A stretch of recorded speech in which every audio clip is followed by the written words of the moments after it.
Hello guys, good morning, welcome back to our channel. আর আজকে কিন্তু সরস্বতী পুজোর দ্বিতীয় দিন, তাই ভ্লগের শুরুতে প্রথমেই সকলকে জানে শুভ সরস্বতী পুজো। প্রথম দিন আর খুব একটা বেরোয়নি, মানে একদমই বেরোয়নি। দ্বিতীয় দিন আমি সকাল সকাল উঠে গেছিলাম, এই যে হলুদ বেটে রেখেছে মা, দেখলাম। ছোটবেলা থেকে কিন্তু আমি নিয়ম মেনেই অভ্যস্ত, মানে ছোট্টবেলা থেকে একদম সকাল সকাল উঠে সরস্বতী পুজোর দিন হলুদ মেখে স্নান করে অঞ্জলি কিন্তু দিতেই হবে, এক বছরও কিন্তু মিস করলে চলবে না। এবছর কিন্তু আমি তেমন একটা কি কালারের শাড়ি পরবো, কেমন কি সাজগোজ করবো সেরকম কিছুই ঠিক করে রাখিনি। হঠাৎই ভাবলাম যে এই শাড়িটাই নেই আর এই শাড়িটাই পরি, হলুদ বলে কথা, খারাপ আশা করি লাগবে না। সকাল সকাল এই যে ইনি চলে এসছে, আমরা সবাই একসাথেই অঞ্জলিটা দেবো। আর আজকের দিনটায় হয়তো 9টা থেকে 9:30টার মধ্যে অঞ্জলির তিথি শেষ হয়ে যাবে, তাই জন্য কিন্তু আমরা সকাল সকাল সবাই তাড়াহুড়ো করছিলাম। তখন প্রায় 8টা বাজে, আমি শাড়ি ঠাড়ি পরে রেডি হয়ে গেছি।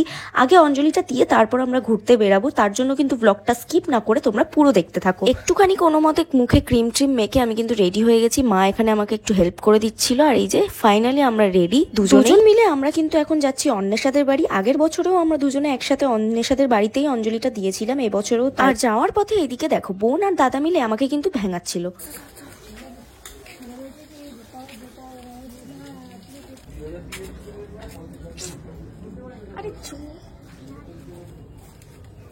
এমনিতেই আমরা অনেকটা লেট ছিলাম, অন্বেষা ফোন করে বললো ব্রাহ্মণ কিন্তু চলে এসছে, অঞ্জলি শুরু হবে আর কিছুক্ষণেই। তার মধ্যে এ কিন্তু এইসব করছিল। গিয়ে দেখলাম মোটামুটি পুজো শুরু হয়ে গেছে আর অন্বেষা ওই ঘরে আড্ডা দিচ্ছে। আর এখানে দেখো কত কুচো কাচা বসে রয়েছে সরস্বতী পুজোর দিন সকাল সকাল।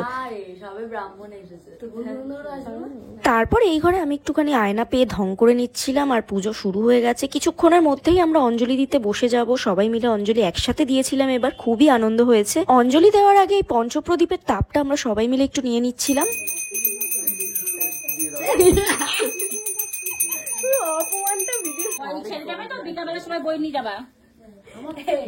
কি করবো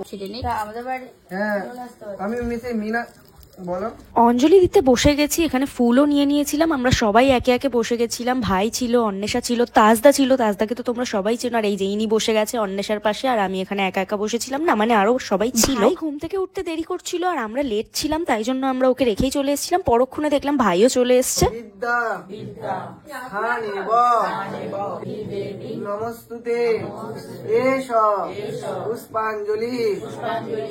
অঞ্জলি শেষের পর এখানে কিন্তু এই পুচকি বাচ্চাটার হাতে খড়ি হচ্ছিল আর এ কিন্তু কেঁদে ভাসিয়ে দিয়েছে, না জানি কি হচ্ছে ভেবে। তারপরে এই যে এখানটা পুজো এখনো কমপ্লিট হয়নি পুরোপুরি, মাথায় টিপ পরে নিলাম আমরা সবাই।